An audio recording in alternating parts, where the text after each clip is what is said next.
Bien gente, llegó el día, es el momento, me van a tener que aguantar hablando un rato sobre los Juegos del Hambre. Primero que nada, qué título imposible el de esta película, Balada de pájaros, cantores y serpientes. A partir de ahora le diremos la precuela de los Juegos del Hambre, que se estrenó esta semana, está basada en el libro que saca Susan Collins después de toda la trilogía, que nos va a contar un poco la historia de origen del presidente Snow. Vamos a conocer la juventud de Coriolanus y cómo el entorno lo transformó a él y él también se encargó de transformar la realidad de Panem. Podríamos ir directamente a lo que me pareció la película, la vi ayer en IMAX, la verdad es que la experiencia está muy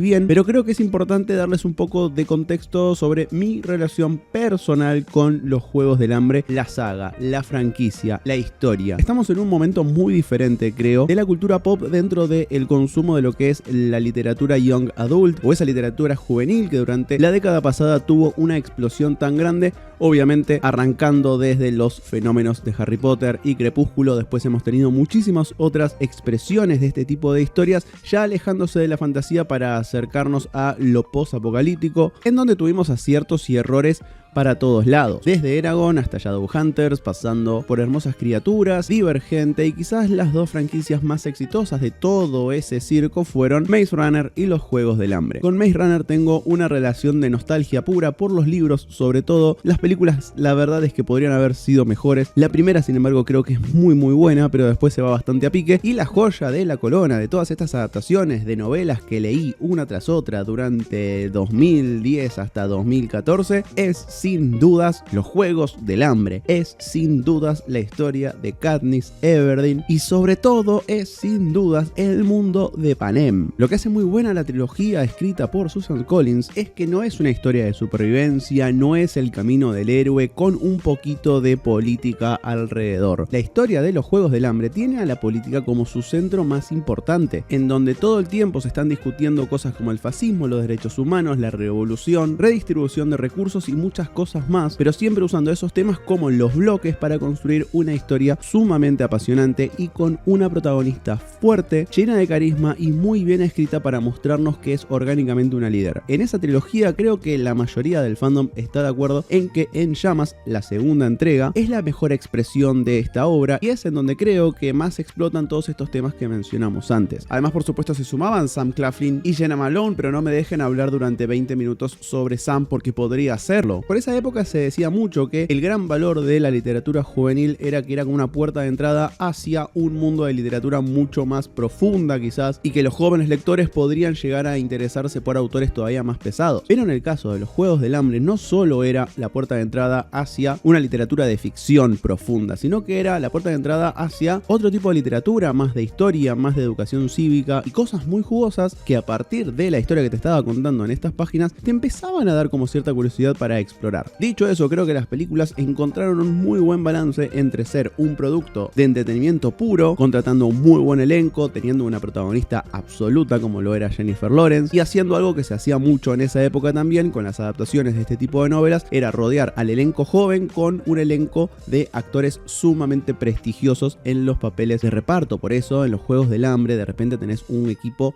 de todas estrellas como Stanley Tucci, Toby Jones, el señor Philip Seymour Hoffman, Woody Harrelson, Elizabeth Banks, Lenny Kravitz, Julianne Moore y además otros actores que de repente hacen papeles un poco más menores en esa saga y después terminaron siendo muy reconocidos como Gwendolyn Christie, Marshall Ali, Jeffrey Wright, Alexander Ludwig y el mismísimo Jack Quaid. Pero había un nombre como así, en Harry Potter estaba el nombre de Alan Rickman, que llamaba mucho la atención y le daba prestigio automáticamente a la producción, que era Donald Sutherland interpretando al villano, el presidente Snow. Todo fue muy bueno en esa primera película, presentaba un universo que era espectacular y que te daba la sensación de poder explorarlo mucho más de lo que hacía la primera película. Llega la segunda, En Llamas, así como el libro, la adaptación terminó siendo la mejor de esas 4 películas que se hicieron, sobre todo porque todo el tiempo en esa película se siente la urgencia de la revolución, y contagiar eso dentro de una producción que es entretenimiento me parecía increíble. Después también esta saga no se escapó de la adicción tradición de esa época en Hollywood, que era separar los finales en dos películas. Sin Sajo lamentablemente sufrió mucho eso, sobre todo la primera parte, y parecía que con el final de los Juegos del Hambre también terminaba una época. Terminaba esa época de este tipo de fandom literario, terminaba una época de comparaciones, yo creo que siempre un poco lúdicas, entre las distintas historias, y terminaba una época también de generar ciertos ídolos o fenómenos juveniles dentro de Hollywood. Este tipo de películas eran un redispositivo, eran un retransporte para empezar a instalar actores y actrices jóvenes como estrellas. Jennifer Lawrence,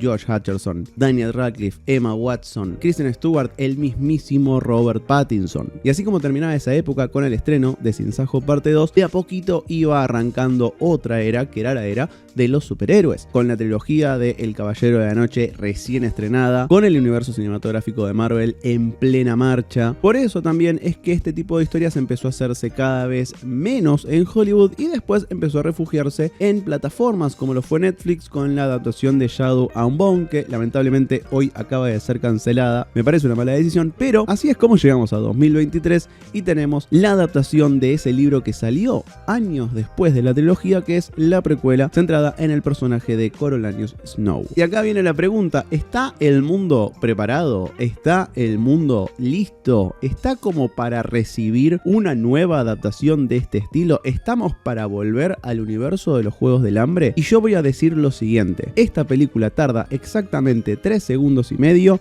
en hacerte sentir que estás de vuelta en 2014, estás con tu libro, estás con tu prendedor del Sin Sajo, aguante Katniss Everdeen, y me ofrezco como tributo. No voy a entrar en spoilers, pero la película te recibe en el centro de Panem, te recibe en el Capitolio, unos 50 años antes de los eventos de los Juegos del Hambre que conoce todo el mundo, y sin ningún tipo de prólogo nos instalan en la realidad de ese Panem. Hay algo que está muy bien en todo ese primer acto, que es que sentís el paso del tiempo, sentís que estamos 50 años antes de lo que vimos en los Juegos del Hambre, sentís que esa realidad es completamente distinta, y sin embargo después de ver esta película, con los hechos que te va contando, vas a descubrir cuáles son esos links, esos hilos que hacen que la Panem que conocemos acá en 50 años se convierta en algo tan desigual como lo es la Panem de la trilogía de los Juegos del Hambre. Acá vamos a ver un Capitolio que está mucho más protegido que el resto de los distritos, hay más riquezas y hay una desigualdad total, pero todavía en los distritos hay algo que por lo menos se asemeja a una vida digna, incluso en los más pobres. Pero claro, una vez que empezás a conocer cuáles son las personas que viven en el Capitolio e incluso el papel que tiene la desigualdad también dentro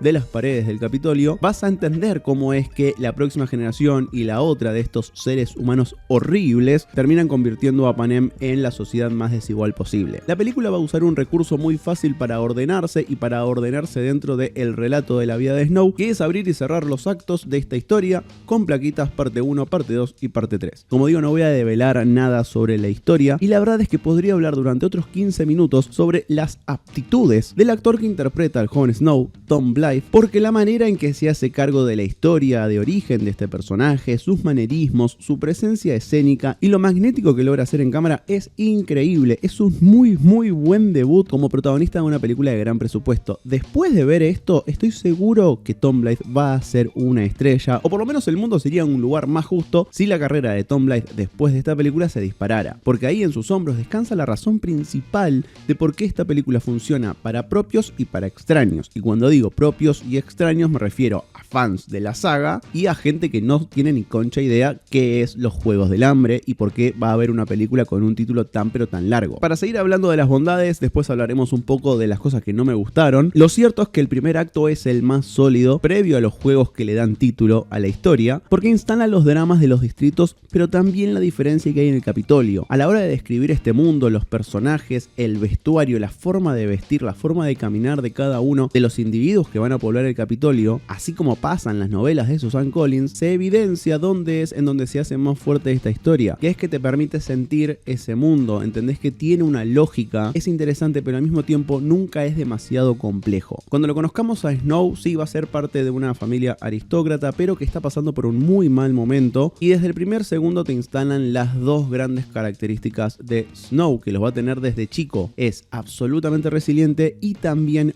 muy creativo. Todo el tiempo va a tratar de encontrar una solución y estar un par de pasos adelante que el resto. Pero también lo que vamos a ver es a un chico que a lo mejor no llevaba una maldad inherente, sino que el entorno y muchas cosas que le van a pasar, empiezan a quemarle el bocho, empiezan a hacerlo más paranoico y empiezan a lastimarlo de una manera muy profunda. Eso, sumado a una seguidilla de justificaciones que él encuentra para sus acciones, van a ir desarrollando una oscuridad en él que más tarde se va a convertir en toda su personalidad. Y es a través de la interacción con los distintos personajes que nos vamos a ir dando cuenta de eso. Por un lado tenés a Viola Davis, que va a ser la encargada actual de los Juegos del Hambre, es la jueza, es la que organiza todo y es también la que de alguna manera empieza a tomar bajo su ala a Snow a partir de distintos aportes que él idea respecto a los Juegos del Hambre. Y esa parte me destruye porque Snow de alguna manera se convierte en una especie de Dr. Buzz malévolo. Para quienes no lo sepan, Dr. Buzz fue el tipo que reinventó la NBA, una liga que hoy es súper importante en todo el mundo, pero que en los 80 estuvo a punto de ser cancelada porque no la veía nadie en televisión. Y lo que hizo este tipo fue agregarle cierto show a una competencia deportiva para que la gente se empiece a interesar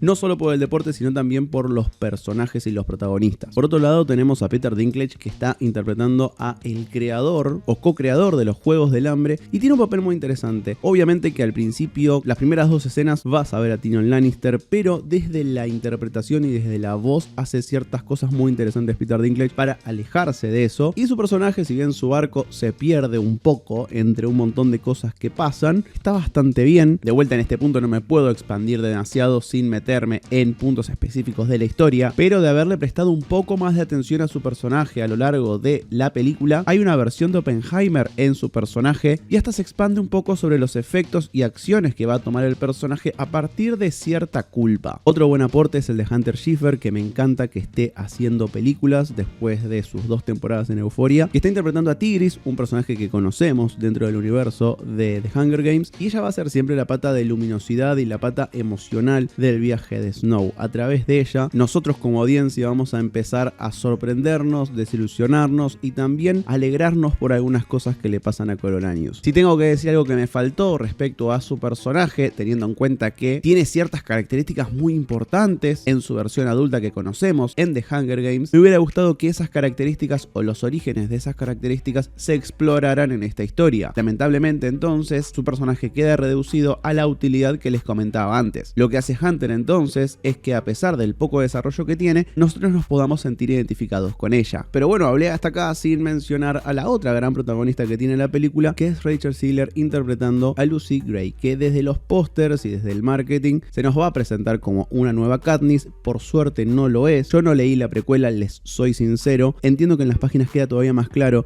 que su personaje es bastante diferente, quizás lo opuesto a Katniss, pero en la película y sobre todo en la presentación, la primera impresión que tenemos de ella, siento que la película, la dirección, no le hace un favor a Rachel Zegler para que podamos comprarla de inmediato. La forma en que se la presenta la ubica directamente abajo de la sombra directa de Katniss Everdeen. Y como sabemos, la actriz Rachel Zegler canta muy bien, se destaca por eso, y es muy probable que la hayan elegido por eso para interpretar a Lucy Gray, que es una chica cantante que terminó siendo elegida como tributo para esos Juegos del Hambre. Y la verdad es que canta hermoso ella, interpreta muy bien, tiene la escuela del teatro musical en las venas, pero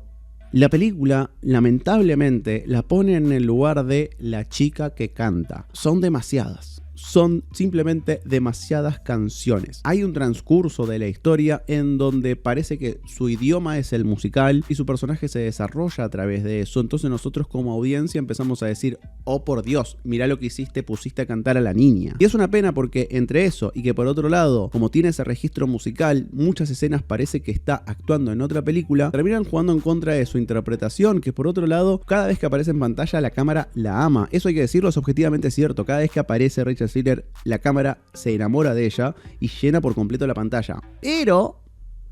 en comparación con todo lo demás, desde la interpretación es lo más flojo y siento que puede llegar a sacar de la película a más de uno. Eso es importante porque la película dura 2 horas y media, es una historia larga, como les digo, 3 partes, toda la historia de origen de Snow va a suceder acá. ¿Podrían haber sido 2 películas? Podrían haber sido 2 películas. Yo creo que en otro estado de la industria de Hollywood se hubiesen hecho 2 películas, pero igual está bien. El primer acto es el más fuerte, el segundo se sostiene porque suceden los Juegos del Hambre y si bien no están tan desarrollados como vimos en la primera película, es algo mucho más austero y tampoco tiene demasiada creatividad a la hora de mostrarnos cómo son los Juegos del Hambre. Se sostienen porque hay acción, todo sucede muy rápido y además tenés la aparición de Jason Schwartzman interpretando al padre de Flickerman, que también es el presentador. Pero después llegamos al tercer acto y ahí es en donde se desmorona bastante la historia, o por lo menos no la historia, pero sí la ejecución de la misma. Porque en ese acto se nos tiene que dar la respuesta de cómo este joven de ojos azules se termina convirtiendo en alguien tan complejo como el presidente Snow, y la respuesta la encontramos de inmediato. No me voy a meter en momentos específicos de la película, pero les juro que la ves y sentís que ya la respuesta la encontraste, ni bien aparece la plaquita de la tercera parte. Pero por alguna razón la película se queda dando vueltas y vueltas en el último tramo hasta llegar finalmente a una conclusión que ya todo el mundo sabe. Eso le hace perder mucha fuerza en el golpe final, que eventualmente llega en una historia que me hizo acordar mucho a American History X, una gran película, o por qué no incluso a la miniserie argentina Ocupas, donde tenemos ese descenso hacia la oscuridad de nuestro protagonista que, por contrario, lo habíamos encontrado en un lugar de cierta esperanza al inicio de la historia. Y de verdad se sostiene enteramente por la interpretación de Tom Blythe y la estética que, la verdad, todo el tiempo se mantiene, desde la dirección de fotografía y sobre todo el diseño de producción y vestuario hacen que te sientas a gusto viendo todo este viaje. Pero hay que decirlo, este cierre de película es lo más flojo y es una pena porque es muy interesante toda la historia de Snow. Yo no la conocía y la verdad es que compré por completo. Referencias hacia los Juegos del Hambre hay para todos los gustos. No lo voy a hablar en este video porque quiero que la vean y quiero que se sorprendan y disfruten, y estoy seguro que ya más de uno la vio, así que me pueden comentar acá abajo qué les pareció. Yo lo voy a resumir así: iba con pocas expectativas, me sorprendió, salí súper satisfecho y creo que si yo tuviese 14, 15, 16 años estaría corriendo a conseguir un póster para pegar en mi pieza de El Joven Snow. Sin más, gente, muchas gracias, no se olviden de ese like, no se olviden de la suscripción si tienen ganas de que siga subiendo opiniones de este tipo de películas, y nos vemos el próximo si ustedes quieren. Chao.